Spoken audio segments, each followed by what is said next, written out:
सवाल नंबर 1 है, भारत में अशोक का शासनकाल कब से कब तक था?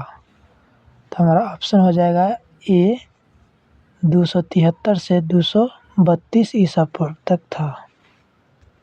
अगला सवाल है, सवाल नंबर 2 है, अशोक की प्रशासनिक नीति में भारी परिवर्तन किस घटना से आया?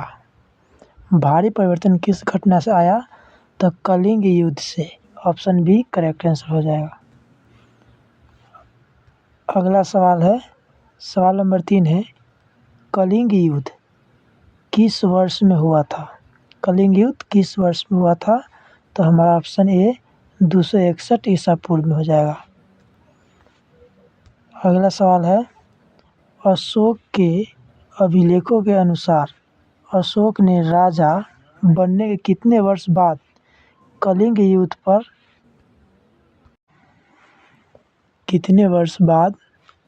युद्ध किया था? तो हमारा हो जाएगा ऑप्शन बी 8 वर्ष बाद वह कलिंग पर युद्ध किया था। 269 में उसका राज्याभिषेक हुआ था और 261 में कलिंग पर युद्ध किया था। अगला सवाल है, किस युद्ध के बाद अशोक ने भौतिक अधिग्रहण की नीति को त्याग दिया था? भौतिक अधिग्रहण की नीति को त्याग दिया था किस युद्ध के बाद? तो हमारा ऑप्शन ए हो जाएगा कलिंग युद्ध के बाद।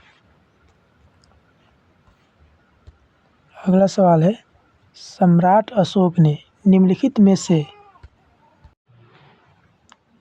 किस युद्ध के बाद बौद्ध धर्म ग्रहण किया? तो हमारा ऑप्शन ए कलिंग युद्ध के बाद। अगला सवाल है, अशोक ने किस बौद्ध साधु से प्रभावित होकर बौद्ध धर्म अपनाया था? तो बौद्ध साधु हो जाएगा हमारा ऑप्शन बी उपगुप्त से। अगला सवाल है, निम्नलिखित में कौन अशोक के अभिलेखों को पढ़ने वाला पहला विद्वान था? तो अशोक के अभिलेख को पढ़ने वाला पहला विद्वान कौन था? तो हमारा option B James Prinsep.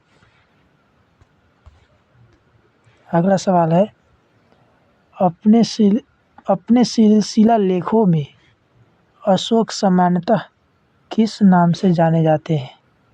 Ashok अपने शिलालेखों में सामान्यतः किस नाम से जाने जाते हैं?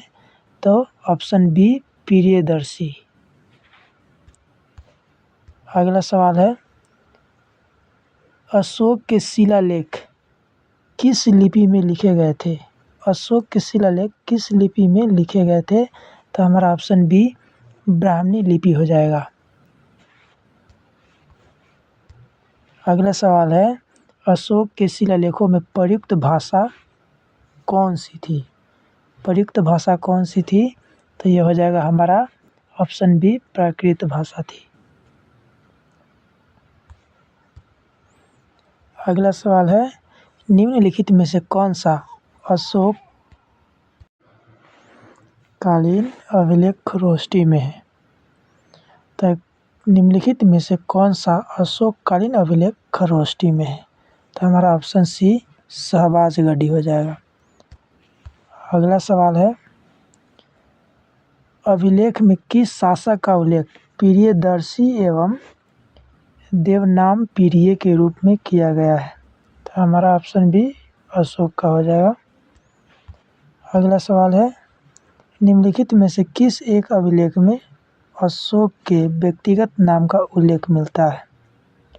किस अभिलेख में अशोक के व्यक्तिगत नाम का उल्लेख मिलता है? तो ऑप्शन हमारा डी हो जाएगा मास्की में।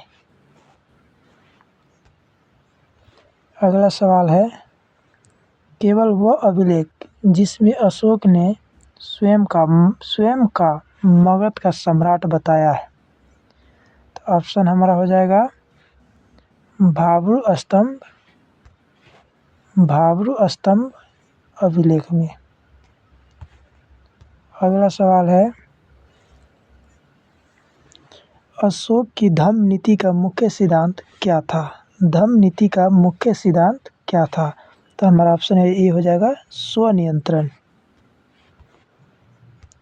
अगला सवाल है, निम्नलिखित में से किस दक्षिण भारतीय राज्य का उल्लेख अशोक के अभिलेख में नहीं है।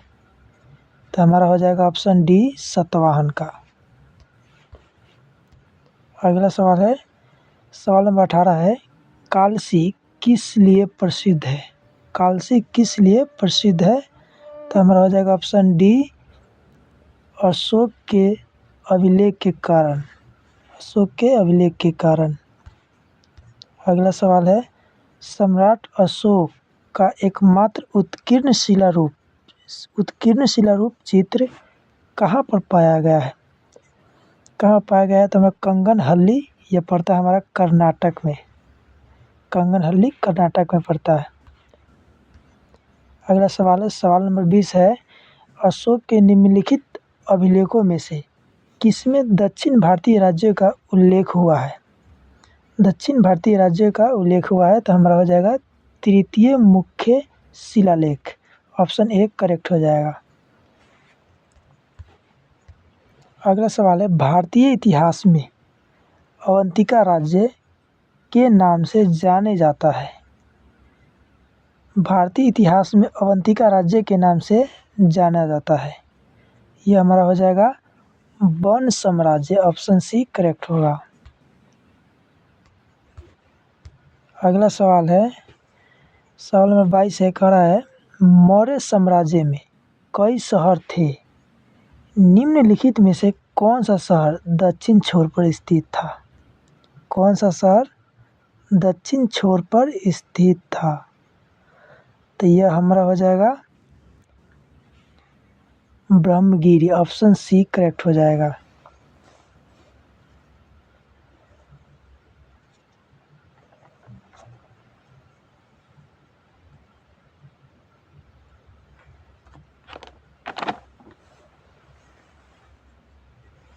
ब्रह्मगिरी, ऑप्शन सी करेक्ट हो जाएगा। अगला सवाल है, सवाल नंबर 23 कह रहा है, निम्नलिखित में से किस स्थान पर अशोक के प्रमुख शिलालेख नहीं है? तो गिरनार में शिलालेख है, कंधार में है और कालसी में है। सांची में नहीं है। तो ऑप्शन सी करेक्ट हो जाएगा। अगला सवाल है, मौर्य वंश का अंतिम शासक कौन था? मौर्य वंश का अंतिम शासक हमारा बृहद्रथ था। ऑप्शन बी करेक्ट हो जाएगा। अगला सवाल है, निम्नलिखित में से कौन सा शासक मौर्य वंश से संबंधित नहीं है? मौर्य वंश से संबंधित नहीं है। अशोक मौर्य वंश संबंधित है, चंद्रगुप्त मौर्य वंश संबंधित है, बिंदुसार मौर्य वंश संबंधित है, बिंबिसार ये हर्यंक वंश से संबंधित है। तो ऑप्शन सी हमारा हो जाएगा करेक्ट।